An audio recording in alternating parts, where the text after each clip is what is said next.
It's Wednesday, 6th of November, and this is your Capital Economics Weekly Briefing.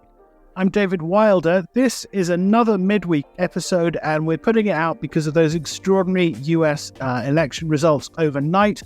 We held a drop-in, that's one of our short-form online briefings, ahead of the New York Open, and here's an exclusive clip from that briefing. You'll hear Group Chief Economist Neil Shearing talking to Chief North America Economist Paul Ashworth and to Jonas Goltermann, who's our Deputy Chief Markets Economist. And it starts with Paul on what to expect on the policy front from Donald Trump's second administration. In terms of Trump's policies that he can push through, we think via executive action, that is, without explicit congressional approval, on immigration and tariffs. We'd expect to see strong curbs on all new immigration, particularly unauthorised, but also legal immigration too, to a certain extent. There will be some pressure to deport unauthorised or undocumented people already in the country, but we're a little unclear about exactly how many people that will impact. At the same time, Trump's been pretty clear in his tariff pledges throughout the campaign. A 10 to 20% universal tariff in tariffs applied specifically to China of up to 60%. Now, assuming all those things are passed, I expect most of them to come into force around the second quarter next year, in which case we expect the economic impacts to begin filtering in the second half of next year. So we're minded to cut our GDP growth forecast by 1% and add roughly 1% to the inflation forecast over that period. Although it's worth stressing that, tariffs are essentially a tax on a one-off step change. So although inflation should rise in some of the second half of 2025 and first half of 2026, once we hit the first year anniversary of those tariff increases, it should drop out of the inflation calculation, and inflation should largely drop back. So there's quite a lot to unpack there. So there's tariffs up, and the important point, I guess, which you made in your response overnight is that at the moment we're kind of calling these working assumptions because there's enormous amounts of uncertainty as to what will actually happen. But the working assumption is tariffs start to go up through executive action middle of next year. There'll be curbs on migration, both legal and illegal, potentially some removal of undocumented workers. And what about fiscal policy? How do you see that shaping up? Because that's the other kind of critical element of this, isn't it? Obviously that depends very crucially on who has control of the House. If the Democrats somehow do win control of the House, then most of Trump's proposals on fiscal policy and tax cuts will be dead in the water. Assuming that the Republicans do maintain control of the House and therefore have complete control of Congress and the White House, then I suspect that market expectation will be that not only will we see all of the original Trump tax cuts, which are due to expire at the end of 2025, extended, but also we could be in for some additional tax cuts, such as dropping the corporate tax rate further from 21% towards 15%. And Trump has had a whole laundry list of individual tax proposals that he suggested during the campaign as well, which I think would add up to quite a lot overall, possibly sort of $5 trillion over the next decade, maybe even up to $7 trillion, something like that. One of the lessons from 2017 is that Trump in 2016 was campaigning for a similar series of overall loosening in fiscal policy of around $7 trillion. And what we got in the end was $2 trillion, or slightly less than $2 trillion.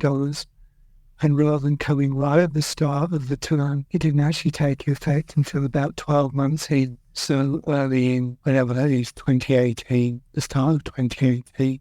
In this case, I think there are still a lot of difficulties to be had with additional tax cuts above and beyond extending just the original tax cuts. That's because, Republicans are going to fall well short of a filibuster-proof supermajority of 60 seats in the Senate, which means they're going to have to use budget reconciliation. You only get one of those each year. I suspect that we're probably going to have to save the one this year for extending those original Trump tax cuts. Also, there's going to be some pressure from the markets. We've already seen a fairly strong reaction in the Treasury market with yields rising, partly because I suspect that Trump's immigration and tariff policies will be seen as inflationary and therefore raised expected path of the Fed funds rate. But also because I think markets will be getting a little bit more more nervous about the outlook for US fiscal policy, where we know the deficit, even without the Trump tax cuts being extended, is due to remain at about 6 to 7% of GDP over the next decade. Extending the tax cut first another $5 trillion over the next decade, and more than 1% of GDP per year. And then,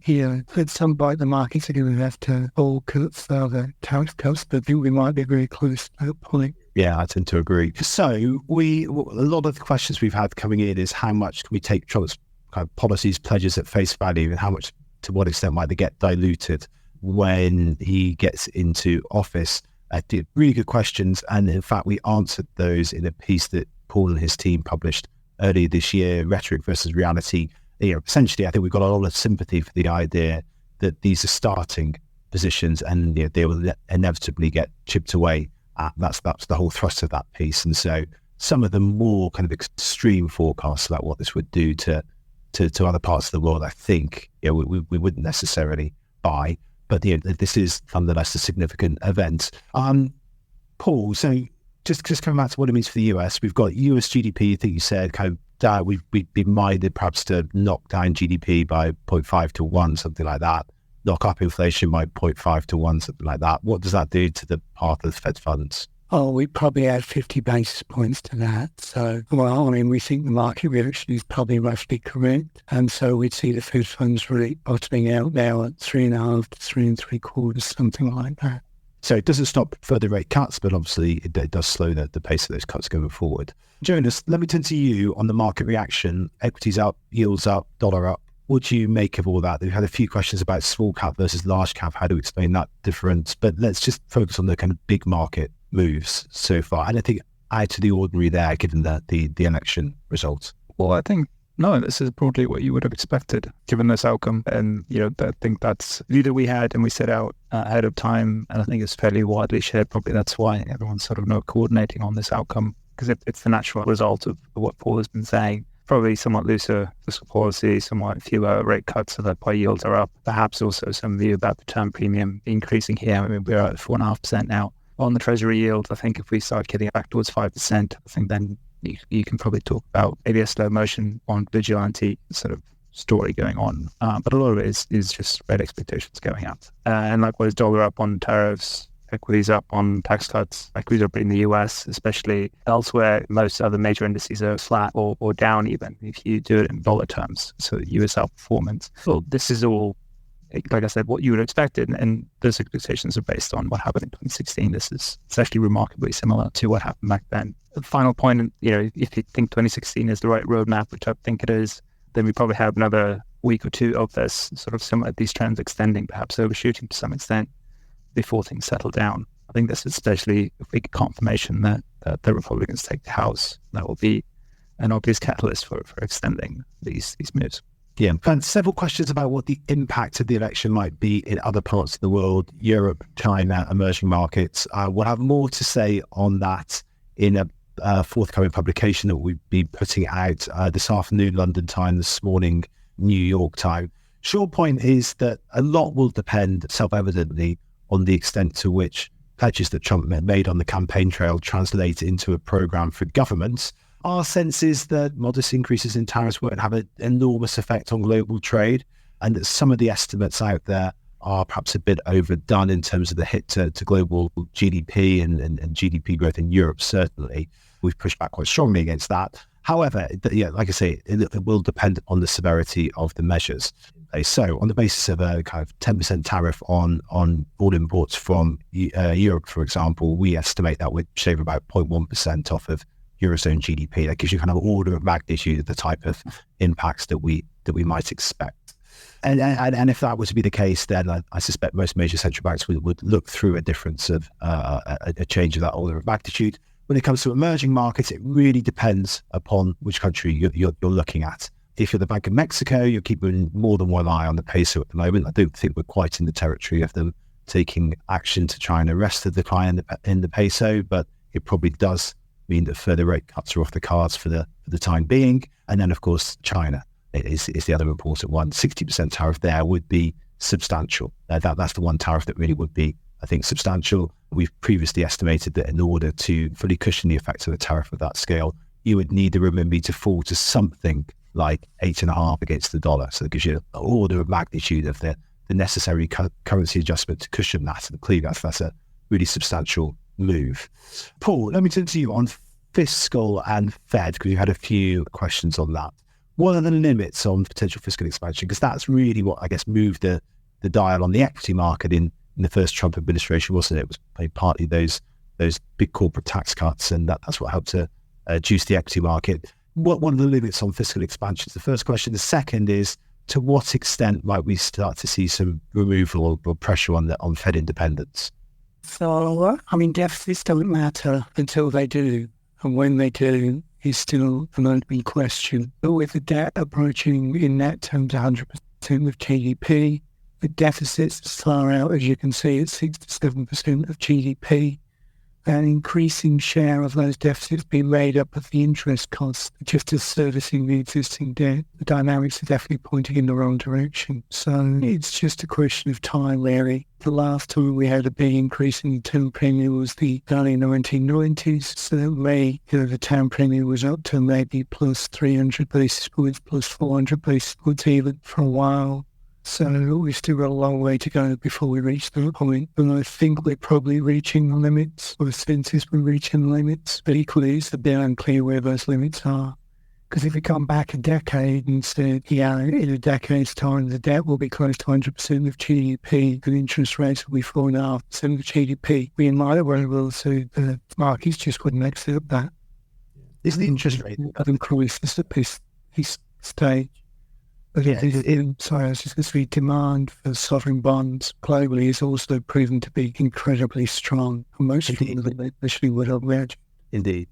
Yeah, as you alluded to, there is the interest rate that changes the fiscal arithmetic quite considerably, doesn't it? And obviously we're in a period not just of higher debt and deficits in the second Trump administration, but also higher interest rates too.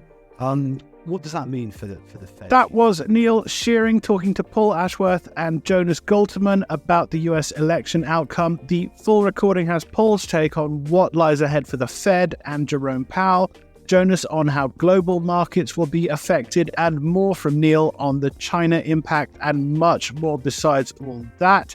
Any Capital Economics subscribers who missed the live show can watch the full recording of that on our events page, where they can also watch recordings of past sessions and sign up for upcoming ones. I'll add a link to the full session and a link to our events page to the podcast notes. That report that Neil referenced, which lays out how this turn of events will affect everything from Fed policy to domestic and global bond and equity markets to China, has just been published, and I will add that to the podcast notes along with a link to our dedicated page all about Trump's return. The weekly briefing will be back this weekend with more on the aftermath of this election, as well as analysis of the latest Bank of England and Fed decisions, and a look at whether China's government has finally dished the details on fiscal stimulus. Until then, goodbye.